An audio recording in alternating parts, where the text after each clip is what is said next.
فرزند زہرا یہ حالات برے ہیں۔ کاشانۂ بصیرت ایک ایسا مکمل یوٹیوب چینل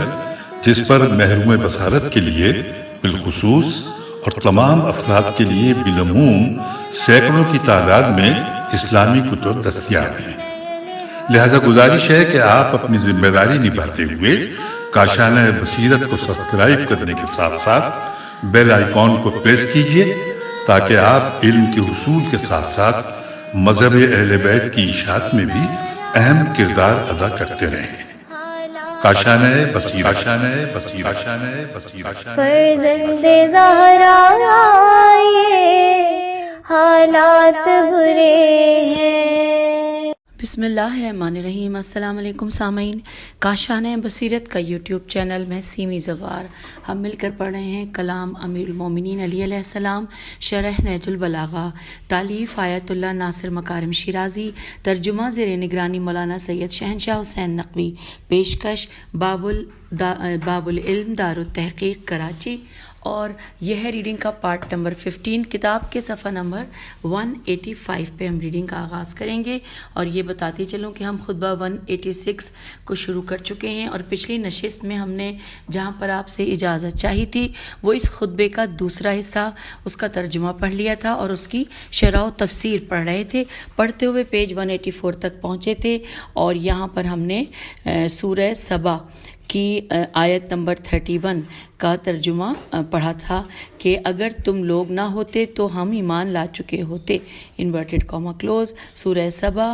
آیت نمبر 31۔ اور اب ہم پیج 185 سے باقاعدہ ریڈنگ کا آغاز کرتے ہیں۔ یہاں پہ لکھا ہے کہ پھر امام علیہ السلام خدا کے کچھ دیگر اوصاف کو یوں بیان فرماتے ہیں، انورٹڈ کاما میں، کہ انہی اعضاء و جوارے اور حواس و مشاعر کے ذریعے ان کا موجد عقلوں کے سامنے جلوہ گر ہوا ہے، اور انہی کے تقاضوں کے سبب سے آنکھوں کے مشاہدے سے بری ہو گیا ہے، انورٹڈ کاما کلوز۔ جی ہاں، عالم ہستی میں ہر جگہ اس کے آثار نمایاں ہیں جن کے وجود سے ہم اس ذات اقدس کے وجود کا پتہ لگاتے ہیں، تاہم وہ ظاہری آنکھوں سے دکھائی نہیں دیتا، کیونکہ آنکھوں سے صرف وہی چیزیں دیکھی جا سکتی ہیں جو زمان و مکان اور اجزاء و جہت کی حامل ہوں، جبکہ خداوند تعالیٰ ان تمام چیزوں سے پاک و منزہ ہے۔ اس کے بعد امام علیہ السلام ایک اور بہت اہم مسئلے کی طرف بڑھتے ہیں، اور ذات اقدس سے سکون و حرکت کی نفی کے بارے میں یوں فرماتے ہیں، انورٹڈ کاما، کہ حرکت و سکون اس پر طاری نہیں ہو سکتے، بھلا جو چیز اس نے اپنی مخلوقات پر طاری کی ہو وہ اس پر کیوں کر طاری ہو سکتی ہے، اور جو چیز پہلے پہل اس نے پیدا کی ہے وہ اس کی طرف عائد کیوں کر ہو سکتی ہے، اور جس چیز کو اس نے پیدا کیا ہو وہ اس میں کیوں کر پیدا ہو سکتی ہے، انورٹڈ کاما کلوز۔ دوبارہ دیکھ لیتے ہیں یہ آخری جملہ، کہ اور جس چیز کو اس نے پیدا کیا ہو وہ اس میں کیوں کر پیدا ہو سکتی ہے۔ اچھا ٹھیک ہے، انورٹڈ کاما کلوز، اور یہ سوالیہ نشان تھا۔ لکھا ہے جی ہاں، حرکت و سکون ممکنات پر عارض ہونے والی چیزیں ہیں۔ حرکت سے مراد یہ ہے کہ ایک چیز دو وقتوں میں دو جگہوں پر یا دو حالتوں میں قرار پائے، جبکہ سکون یہ ہے کہ دو وقتوں میں ایک جگہ یا ایک حالت میں ہو۔ پس سکون بھی حادث ہے اور حرکت بھی حادث ہے، کیونکہ دونوں ہی وصف کسی ایسی چیز کی دوسری حالت بیان کرتے ہیں جس پر کوئی زمانہ بیت چکا ہو۔ بالفاظ دیگر، حالت اول میں نہ سکون ہے اور نہ حرکت، جبکہ دوسری حالت میں حرکت و سکون محقق ہوتے ہیں کہ اگر پہلی جگہ پر ہو تو سکون، اور اگر دوسری جگہ ہو تو حرکت۔ اس کے علاوہ اگر حرکت زمان و مکان اور کیفیت وغیرہ میں ہو تو وہ جسم کے عوارض میں سے ہے، اور یہی صورت حال ہے۔ اگر حرکت جوہر میں ہو، اور ہم جانتے ہیں کہ خداوند نہ جسم ہے اور نہ جوہر،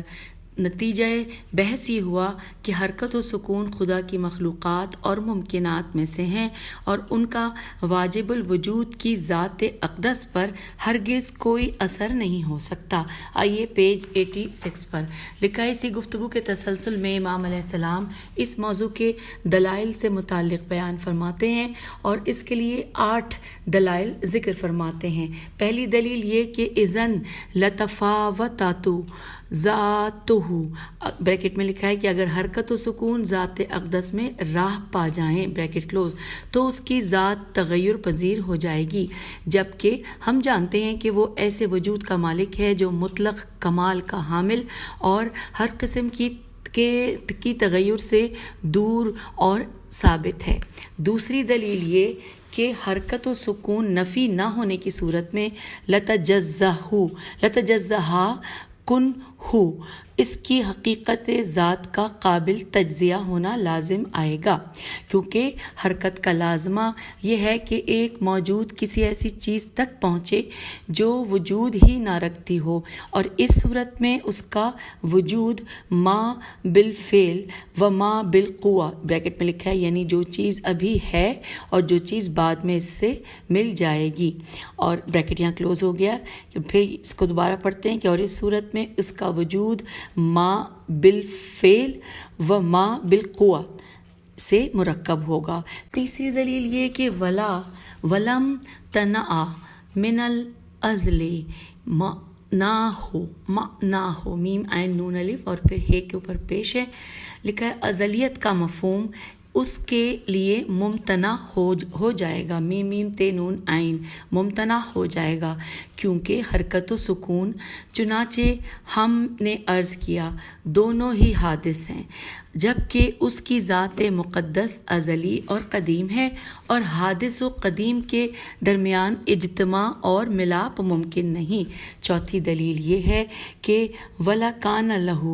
وَرَآئٍ إِذًا وَجِدَا لَهُ أَمَامٌ، اگر اس کے لیے سامنے کی جہت ہوتی تو پیچھے کی سمت بھی ہوتی، کیونکہ حرکت جس طرف بھی ہو اور جس مفہوم میں بھی ہو اس کی کوئی نہ کوئی سمت ہوگی، اور جو سمت اس کے سامنے کی ہوگی اس کا نقطہ مقابل اس کے پیچھے کی سمت ہوگی۔ پانچویں دلیل یہ ہے کہ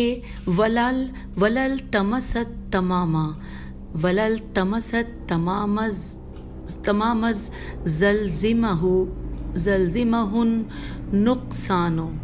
اور اگر اس میں کمی آتی تو وہ اس کی تکمیل کا محتاج ہوتا، کیونکہ حرکت یا تو تکامل کی طرف ہوتی ہے یا نقصان کی طرف، اور جس طرف بھی ہو اس کا مفہوم یہ ہے کہ متحرک وجود کمال مطلق نہیں۔ چھٹی دلیل یہ ہے کہ وَإِذَا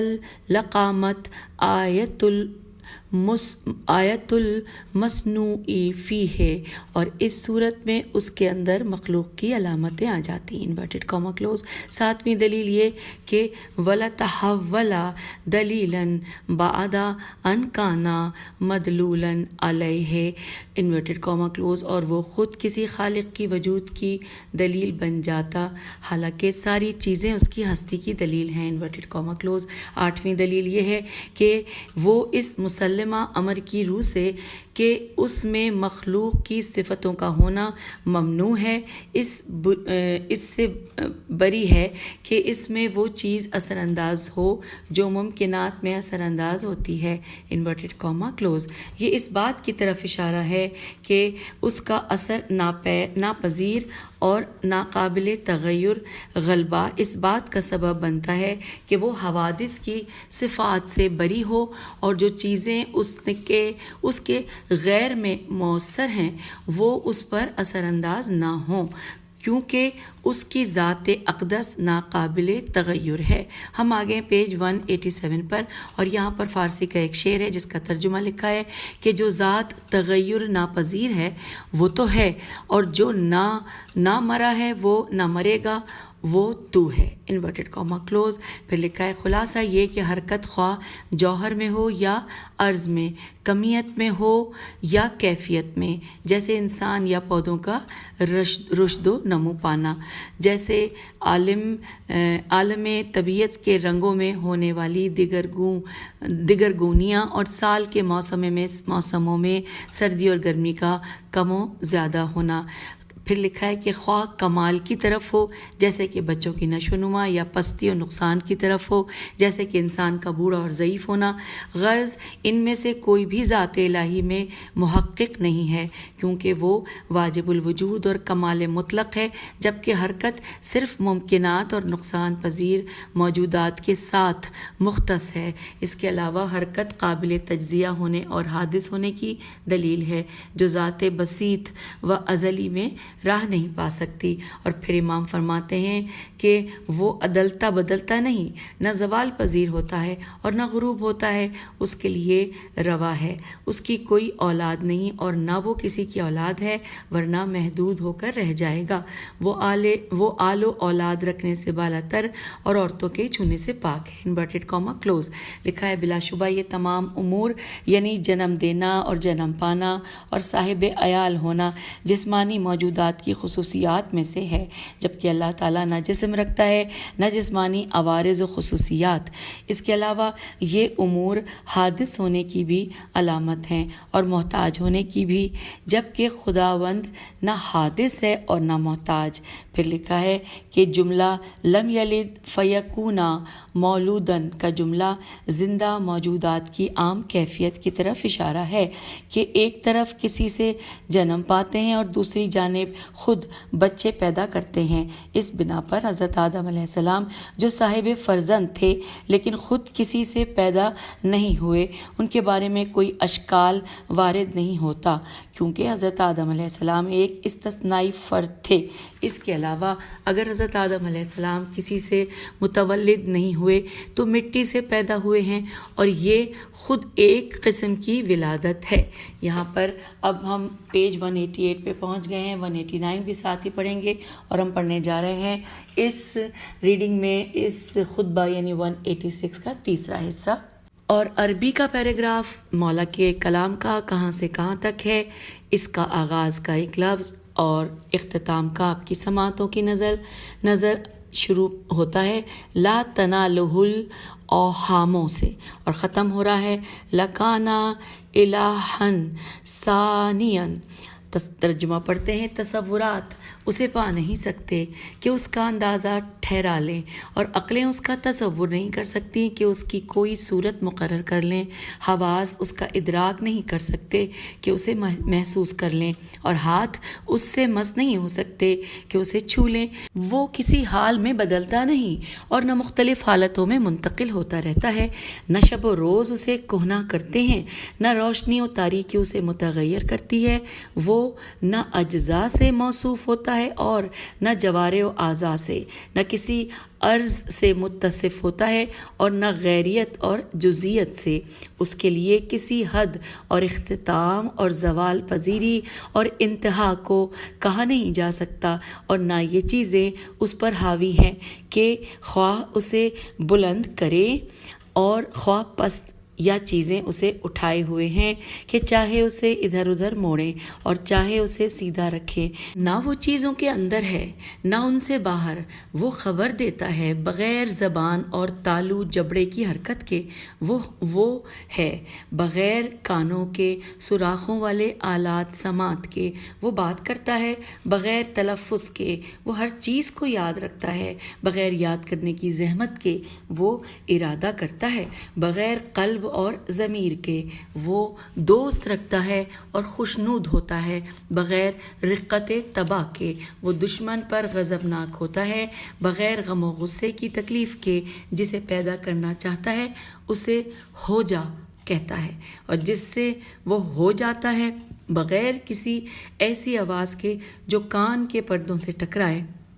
اور بغیر ایسی صدا کے کہ جو سنی جا سکے، بلکہ اللہ سبحانہ کا کلام بس اس کا ایجاد کردہ فعل ہے، اور اس طرح کا کلام پہلے موجود نہیں ہو سکتا، اور اگر وہ قدیم ہوتا تو دوسرا خدا ہوتا۔ انورٹڈ کاما کلوز ہو گیا۔ اور آئیے اب شرح و تفسیر پڑھتے ہیں۔ ہیڈنگ ہے اس کے بے پناہ اوصاف کا ایک اور حصہ۔ تفصیلات یوں ہیں کہ خطبے کے اس حصے پر مبنی امام علیہ السلام کے کلام میں جو اہم نکات واضح ہیں وہ یہ ہیں کہ امام علیہ السلام بہت سی متنوع اور گوناگون تعبیرات کے ذریعے ہر طرح کے مادی اور جسمانی اوصاف کو ذات الہی سے نفی کرتے ہیں، کیونکہ بہت سے لوگ معرفت خدا کے سلسلے میں تشبیہ کے مرتکب ہو جاتے ہیں اور خداوند عالم کو مخلوقانہ اوصاف کے ساتھ اپنے ذہن میں تصور کرتے ہیں، جو ایک بہت بڑی اور ناقابل معافی غلطی ہے۔ توحید اور معرفت الہی کے یہ عظیم معلم بار بار اس مسئلے کی طرف رخ کرتے ہیں اور اسے خوبصورت اور دل نشین عبارت میں پیش کرتے ہوئے اپنے قارئین کو تشبیہ کی کھائی میں گرنے سے بچاتے ہیں۔ چنانچہ امام علیہ السلام خطبے کے اس حصے میں سابقہ بحثوں کے سلسلے کو جاری رکھتے ہوئے فرماتے ہیں کہ انورٹڈ کاما تصورات اسے پا نہیں سکتے کہ اس کا اندازہ ٹھہرا لیں، اور عقلیں اس کا تصور نہیں کر سکتی کہ اس کی کوئی صورت مقرر کر لیں، اور حواس اس کا ادراک نہیں کر سکتے کہ اسے محسوس کر لیں، اور ہاتھ اس سے مس نہیں ہو سکتے کہ اسے چھو لیں۔ وہ کسی حال میں بدلتا نہیں اور نہ مختلف حالتوں میں منتقل ہوتا رہتا ہے، نہ شب و روز اسے کہنا کرتے ہیں، نہ روشنی اور تاریکی اسے متغیر کرتی ہے۔ Inverted comma close. ہم آ گئے ہیں صفحہ نمبر 190 اور 191 ساتھ پڑھیں گے۔ لکھا ہے اوہام وہم کی جمع ہے، جس کے معنی قوہ قاف و ہے، قوہ خیال، اور ہے کے اوپر حمزہ بھی ہے تو قوہ خیال کے ہیں، اور اس کا تعلق مادے اور محسوسات کے ساتھ ہے۔ اگر خداوند وہم میں سما جائے تو لازم آئے گا کہ اللہ کے لیے مکان و زمان اور کیفیت و کمیت کا تصور ہو، جبکہ اس کی ذات مقدس ان سب امور سے پاک و منزہ ہے۔ جسم اجزاء کا حامل ہوتا ہے، اور زمان و مکان اور تغیر و حرکت ایسے امور ہیں کہ جو اس کی لامتناہی ذات میں راہ نہیں پا سکتے۔ پھر لکھا ہے فتنت کی جمع ہے، اور جس کے معنی قوہ عقل کے ہیں، اور بہت ہوشیار لوگوں کو بھی فتن کہا جاتا ہے۔ قوہ عقل بھی وہم اور ذہنی تصورات کی مدد سے سرگرم ہوتی ہے، اور اس کا تعلق بھی اجسام کے ساتھ ہے۔ پھر لکھا ہے ولا تلمسہ کی تعبیر اس بات کے پیش نظر کہ لمس اور مس کے دو معنی پائے جاتے ہیں۔ مس اجسام کو چھونے پر اطلاق ہوتا ہے، اور لمس چھونے کی کوشش کو کہا جاتا ہے۔ شاید اس بات کی طرف اشارہ ہو کہ انسان خواہ اسے اپنے ہاتھ سے چھونے کی جتنی بھی کوشش کرے ایسا ناممکن ہوگا، کیونکہ اس کا کوئی جسم ہی نہیں جسے چھویا جا سکے، اور پھر اس کی ذات اقدس کے ثبات کے پیش نظر زمانے کے گزرنے نیز نور و ظلمت جیسے واقعات کے ذریعے اس کی تعبیر اس لیے ممکن نہیں کیونکہ ہم بار بار کہہ چکے کہ وہ ایسا وجود ہے جو ہر جہت سے کامل اور لامتناہی اور زمان و مکان اور حرکت و سکون وغیرہ سے بالا تر ہے۔ وہ ایسی ذات ہے جو حوادث و تغیرات سے متاثر نہیں ہوتی اور نہ شب و روز اور ظلمت و نور کے پنجے میں اسیر ہے۔ پھر امام علیہ السلام گفتگو کو آگے بڑھاتے ہوئے فرماتے ہیں انورٹڈ کاما کہ وہ نہ اجزاء سے متصف ہوتا ہے اور نہ جوارح و اعضاء سے، نہ کسی عرض سے متصف ہوتا ہے اور نہ غیریت اور جزیت سے۔ Inverted comma close. واضح ہے کہ یہ امور یعنی بدن کا اجزاء و اعضاء کا حامل ہونا اور عوارض جیسے رنگوں اور مختلف کیفیت و کمیت کو قبول کرنا، یہ سب جسم و جسمانیات اور مادہ و ممکنات کے خواص ہیں، کیونکہ اس کا لازمہ قدر مشترک اور ما بالامتیاز سے ترکیب پانا ہے، اور ہر قسم کی ترکیب مرکب کے اپنے اجزاء کی طرف محتاج ہونے کی دلیل ہے، اور ایک محتاج موجود ہر چیز سے بے نیاز اور واجب الوجود نہیں ہو سکتا۔ اور پھر لکھا ہے کہ اس کے بعد امام اللہ تعالیٰ کے اوصاف سلبیہ میں سے بعض دیگر صفات بیان فرماتے ہیں انورٹڈ کاما کہ اس کے لیے کسی حد اور اختتام اور زوال پذیری اور انتہا کو کہا نہیں جا سکتا، اور نہ یہ چیزیں اس پر حاوی ہیں کہ خواہ اسے بلند کریں اور خواہ پست، یا چیزیں اسے اٹھائے ہوئے ہیں کہ چاہے اسے ادھر ادھر موڑیں اور چاہے اسے سیدھا رکھیں انورٹڈ کاما کلوز۔ یہ 6 اوصاف بریکٹ میں لکھا ہے کہ حد، جوہت، انقطاع الف نون قاف تو الف عین، اختتام احاطہ کرنا اور اٹھائے رکھنا بریکٹ کلوز، سب کے سب جسم و جسمانیات سے مربوط ہیں اور خدا بند تعالیٰ جسمانیت سے پاک و منزہ ہے۔ ان اوصاف میں سے کوئی بھی اس کی ذات اقدس میں راہ نہیں پا سکتا۔ پھر یہ کہ ان اوصاف میں سے بعض کے غیر مادی موجودات کے لیے صادقانے کی صورت میں یقیناً وہ موجودات ممکن الوجود ہوں گے جو ہمیشہ ہر جہت سے محدود ہوتے ہیں۔ ہم بارہا کہہ چکے ہیں کہ واجب الوجوب کی ذات اقدس ہر جہت سے لامحدود ہے، لہٰذا ان اوصاف میں سے کوئی بھی اس میں راہ نہیں پا سکتا۔ اور اس کے بعد آگے اگلے پیراگراف میں ہے کہ اس کے علاوہ مذکورہ اوصاف کے کچھ لوازم ہیں کہ وہ بھی عالم اجسام سے مربوط ہیں۔ کسی چیز پر احاطہ کرنا سبب بنتا ہے اسے اوپر اٹھائے یا نیچے اتارے، اور کسی چیز کو حامل کرنا کبھی اسے کسی سمت میں جھکائے یا اٹھائے رکھنے کا سبب بنتا ہے، اور یہ سب اجسام کے اوصاف میں سے ہیں۔ یہاں تک کہ بعض فلسفیوں نے کہا ہے کہ خدا بند تعالیٰ کا لا یہایت لیے ہے الف یہ تے کے ذریعے بھی وصف نہیں ہو سکتا، کیونکہ لا نہایت کی تعبیر جسمانی لا نہایت کا تقاضا کرتی ہے۔ بہرحال امام علیہ السلام اس خطبے کے مختلف مقامات پر یہ کوشش فرماتے ہیں کہ تمام مخاطبین کو تشبیہ میں مبتلا ہونے سے نجات بخشیں اور خداوند متعال کو مخلوقات کے ہر قسم کے وصف سے پاک و منزہ شمار کریں، اور پھر ان اوصاف کے بعد کچھ دوسرے صفات بیان فرماتے ہیں۔ ہم آگے ہیں پیج 192 193 پہ۔ یہاں پہ صفات بیان فرماتے ہیں انورٹڈ کاما میں کہ نہ وہ چیزوں کے اندر ہے نہ ان سے باہر، انورٹڈ کاما یہاں پہ کلوز ہو گیا۔ پھر لکھا ہے کہ ممکن ہے کہ بعض لوگوں کے لیے اس قسم کی تعبیرات جو خدا بند متعال کی ذات اقدس کے تمام اشیاء پر احاطہ کرنے سے متعلق اس خطبے اور دیگر خطبوں نیز دیگر روایات میں آئی ہیں، کچھ متناقض جیسی معلوم ہوں کہ ایسا کیوں کر ہو سکتا ہے کہ ایک وجود اشیاء کے اندر بھی نہ ہو اور باہر بھی نہ ہو، لیکن ایک حقیقت ہے۔ ہم ایک ناقص تشبیہ میں کہہ سکتے ہیں کہ اس کی ذات اقدس عالم ہستی کی روح ہے۔ انسان کی روح اس کے بدن میں ہے، نہ کہ بدن کے جز کے معنی میں اور بدن سے خارج ہونے کے معنی میں، اور نہ ہی بدن سے بیگانگی کے عنوان سے، بلکہ وہ جسم کی تدبیر و تصرف پہ احاطہ رکھتی ہے، اور جب بھی روح بدن سے خارج ہو جاتی ہے، یعنی تدبیر و تصرف کا رابطہ منقطع ہو جاتا ہے، تو وہ بدن مر جاتا ہے۔ یعنی جی ہاں، خداوند متعال عالم ہستی کی روح کی منزلت ہے۔ اور اس کے بعد امام علیہ السلام مزید 5 اوصاف بیان فرماتے ہیں۔ ترجمہ کہ وہ خبر دیتا ہے بغیر زبان اور تالو جبڑے کی حرکت کے،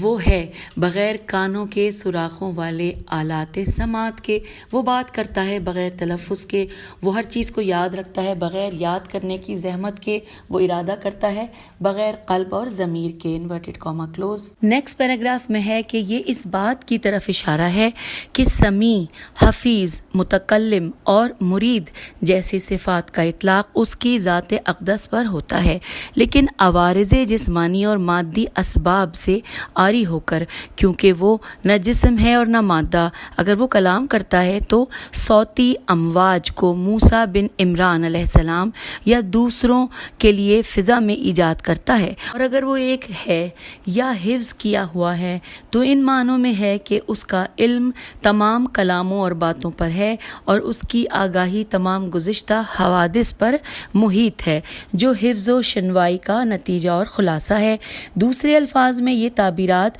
مافوق الحقیقت مجازات کے قبیل سے ہیں، میم جیم الف ز الف تے مجازات کے قبیل سے ہیں، اور ایسے الفاظ جو بشر نے اپنی روزمرہ زندگی کے لیے ایجاد کیے ہیں اور عموماً جسمانی اور مادی رنگ رکھتے ہیں، ان کو سن کر ہرگز یہ تصور نہیں کرنا چاہیے کہ خدا بھی اسی طرح ہوگا، بلکہ خدا کے بارے میں ان الفاظ کے استعمال کے وقت تمام جسمانی اور مادی پردوں کو پرے ہٹا کر ان امور کا نتیجہ اور نچوڑ پیش نظر ہونا چاہیے تاکہ انہیں اللہ کے بارے میں استعمال کرنا جائز ہو سکے۔ در حقیقت یہ اب یہاں پہ جو ورڈ عربی کا ہے اس کا ترجمہ لکھا ہے کہ تمہیدات کو چھوڑ دو اور نتائج کو اپنا لو، یہاں پہ ترجمہ مکمل اس کے قبیل سے ہے۔ اب آگے چلتے ہیں۔ نہج البلاغہ کے بعض شارحین نے لفظ یحفظو و لا یتحفظو کے جملے میں یہ امکان پیش کیا ہے کہ اس سے مقصود یہ ہے کہ خداوند تعالیٰ موجودات کو آفات سے محفوظ رکھتا ہے، جبکہ وہ خود کسی محافظ کا محتاج نہیں، لیکن اس وصف سے پہلے آنے والے اوصاف سے واضح ہوتا ہے کہ اس کلام کا صحیح مفہوم وہی ہے جو اوپر بیان ہوا، یعنی قوت حافظہ کی طرف اشارہ ہے۔ اور اب آگے چلتے ہیں۔ پیر امام علیہ السلام دوسرے اوصاف کی طرف اشارہ کرتے ہوئے فرماتے ہیں انورٹڈ کاما کہ وہ دوست رکھتا ہے اور خوشنود ہوتا ہے، بغیر رقت تباہ کے، اور دشمن پر غضبناک ہوتا ہے، بغیر غم و غصے کی تکلیف کے۔ انورٹڈ کاما کلوز ہو گیا۔ لکھا ہے اگرچہ بعض نے یہ تصور کیا ہے کہ یحبو و یرضا دو مختلف معنوں کے حامل ہیں، اور اسی طرح یبغضو و یغضب بھی، مگر امام علیہ السلام کے کلام کا لہجہ بتا رہا ہے کہ دونوں کو ایک ہی معنی یا دو قریبی معنوں میں استعمال کیا ہے۔ بہرحال یہ دونوں صفات ان اوصاف کی مانند ہیں جو پہلے ذکر ہوئے، ان اسباب آسمانی پہلو کے حامل ہیں، تاہم ان کا نتیجہ خداوند متعال کے بارے میں صادق ہے۔ ہماری محبت و رضا، رقت قلبی اور ایک قسم کی باطنی تسکین و تمایل میم الف یہ لام سے مخلوط ہے، جبکہ ہمارا بغض و غضب اعصاب کی تحریک اور فشار خون کے بڑھنے کے ہمراہ ہوتا ہے، اور یہ معانی خداوند متعال کے بارے میں صادق نہیں، لہٰذا ان اوصاف کی تفسیر ان کے نتیجے کے موافق کی ہے، اور کہا ہے خدا کی اپنے بندے کی نسبت محبت و رضایت یہ ہے کہ عملاً اسے زیادہ نعمتوں اور توفیقات سے نوازتا ہے، اور کسی سے متعلق اس کے بغض و غضب کا مطلب یہ ہے کہ اس کی نعمت و سعادت اور توفیق کو اٹھا لیتا ہے۔ اس طرح نتیجے کے موافق کی جانے والی تفسیر ایک بنیادی اصول ہے جو خداوند تعالیٰ کی بہت سی صفات سے متعلق استعمال میں لایا جاتا ہے۔ اس کے بعد امام علیہ السلام اس کلام کی تکمیل میں فرماتے ہیں کہ وہ جسے پیدا کرنا چاہتا ہے اسے ہو جا کہتا ہے، جس سے وہ ہو جاتا ہے، بغیر کسی ایسی آواز کے جو کان کے پردوں سے ٹکرائے، اور بغیر ایسی صدا کے کہ جو سنی جا سکے، بلکہ اللہ کا کلام بس اس کا ایجاد کردہ فعل ہے، اور اس طرح کا کلام پہلے موجود نہیں ہو سکتا، اور اگر وہ قدیم ہوتا تو دوسرا خدا ہوتا۔ انورٹڈ کاما یہاں پہ کلوز ہو گیا۔ لکھا ہے اس کلام سے امام علیہ السلام کا مقصود یہ ہے کہ کن فیکون کا جملہ جو قرآن مجید میں لفظی فرمان کے معنی میں آیا ہے، بادشاہوں اور رئیسوں کے اپنے ماتحتوں کو دینے والے حکم کی طرح نہیں ہے کہ الفاظ کو زبان پر لاتے ہیں اور سامعین کے کانوں تک پہنچتے ہیں، اور کبھی کسی چیز پر زیادہ اصرار کی صورت میں چلانے لگتے ہیں جس کے سبب ان کی آواز کافی فاصلے تک سنائی دیتی ہے، بلکہ اوامر خداوند تعالیٰ سے مراد وہی تکوینی فرمان یعنی ان کا فعل ہے جو ارادہ کرتے ہی فوراً ہو جاتا ہے۔ البتہ ارادے سے بھی مراد بہترین نظام سے متعلق علم ہے۔ اگر وہ ارادہ کرے تو پوری کائنات پل بھر میں وجود میں آ جائے گی، اسی طرح ایک ہی لمحے میں آسمان و زمین اور ستارے اور کہکشاں پیدا ہو جائیں گے، اور اگر چاہے تو بتدریج 1000 برسوں یا لاکھوں برسوں میں بغیر کسی کم و کاست کاف الف سین تے کاست کے پیدا ہو جائیں گے۔ پھر یہ کہ خداوند متعال کا فعل وہی موجودات کی پیدائش ہے، ایسا ہرگز نہیں کہ اس کا فعل پہلے بنائے گئے نمونے کی بنیاد پر ہو، کیونکہ اگر ایسا ہوا تو اس کا مفہوم خدائے معبود کا متعدد ہونا ہے، جبکہ ہم توحیدی بحثوں میں عرض کر چکے ہیں کہ اس مقام پر تعدد محال ہے، کیونکہ لامتناہی اور لامحدود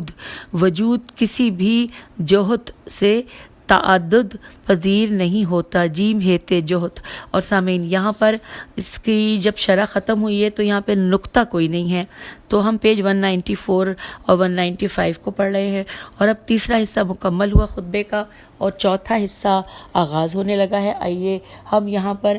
آپ کی سماعتوں کی نظر کرتے ہیں کہ عربی کہاں سے کہاں تک ہے۔ لا یقالو کانا بعدا ان لم یکن، اور ختم ہو رہا ہے ولا نظیر لہو فیساویہ۔ اور اب آئیے اس کا ترجمہ پڑھتے ہیں۔ انورٹڈ کاما، یہ نہیں کہا جا سکتا کہ وہ عدم کے بعد وجود میں آیا ہے کہ اس پر حادث صفتیں منطبق ہونے لگیں اور اس میں اور مخلوقات میں کوئی فرق نہ رہے، اور نہ اس پر کوئی فوقیت و برتری رہے کہ جس کے نتیجے میں خالق و مخلوق ایک سطح پر آ جائیں اور سانے صاد الف نون عین سانے و مصنوع میم صاد نون واو عین برابر ہو جائیں۔ اس نے مخلوقات کو بغیر کسی ایسے نمونے کے پیدا کیا جو اس سے پہلے کسی دوسرے نے قائم کیا ہو، اور اس کے بنانے میں اس نے مخلوقات میں سے کسی ایک کی بھی مدد نہیں چاہی۔ وہ زمین کو وجود میں لایا اور بغیر اس کام میں الجھے ہوئے اسے برابر روکے تھامے رہا، اور بغیر کسی چیز پر ٹکائے ہوئے اسے برقرار کر دیا، اور بغیر ستونوں کے اسے قائم اور بغیر کھمبوں کے اسے بلند کیا، کجی اور جھکاؤ سے اسے محفوظ کر دیا، اور ٹکڑے ٹکڑے ہو کر گرنے اور پھٹنے سے اسے بچائے رکھا۔ اس کے پہاڑوں کو میخوں کی طرح گاڑا اور چٹانوں کو مضبوطی سے نصب کیا، اس کے چشموں کو جاری اور پانی کی گزرگاہوں کو شگافتہ کیا۔ اس نے جو بنایا اس میں کوئی سستی نہ آئی، اور جسے مضبوط کیا اس میں کمزوری پیدا نہیں ہوئی۔ وہ اپنی عظمت و اقتدار کے ساتھ زمین پر غالب، علم و دانائی کی بدولت اس کی اندرونی رازوں سے واقف، اور اپنے جلال و عزت کے سبب سے اس کی ہر چیز پر چھایا ہوا ہے، اور جس چیز کا اس سے خواہاں ہوتا ہے وہ اس کی دسترس سے باہر نہیں نکل سکتی، اور نہ ہی اس سے روگردانی کر کے اس پر غالب آ سکتی ہے، اور نہ کوئی تیز رو اس کے قبضے سے نکل سکتا ہے کہ اس سے بڑھ جائے، اور نہ وہ کسی مالدار کا محتاج ہے کہ وہ اسے روزی دے۔ تمام چیزیں اس کے سامنے عاجز اور اس کی بزرگی و عظمت کے آگے ذلیل و خوار ہیں، اور اس کی سلطنت کی وسعتوں سے نکل کر کسی اور طرف بھاگ جانے کی ہمت نہیں رکھتی کہ اس کے جود و عطا سے بے نیاز اور اس کی گرفت سے اپنے آپ کو محفوظ سمجھ لیں۔ نہ اس کا کوئی ہمسر ہے جو اس کے برابر اتر سکے، نہ اس کی مثل و نظیر ہے جو اس کی برابری کر سکے۔ یہاں پر سامعین پیج 195 پر مکمل ہوا خطبہ نمبر 186 کا چوتھے حصے کا ترجمہ۔ ہم آپ سے اجازت چاہتے ہیں، اگلی نشست میں انشاءاللہ ہم آگے چلیں گے پیج 196 سے، یہاں پر شرح و تفسیر پڑھیں گے خطبہ 186 کے چوتھے حصے کی۔ اجازت دیجیے، خدا حافظ، فی امان اللہ۔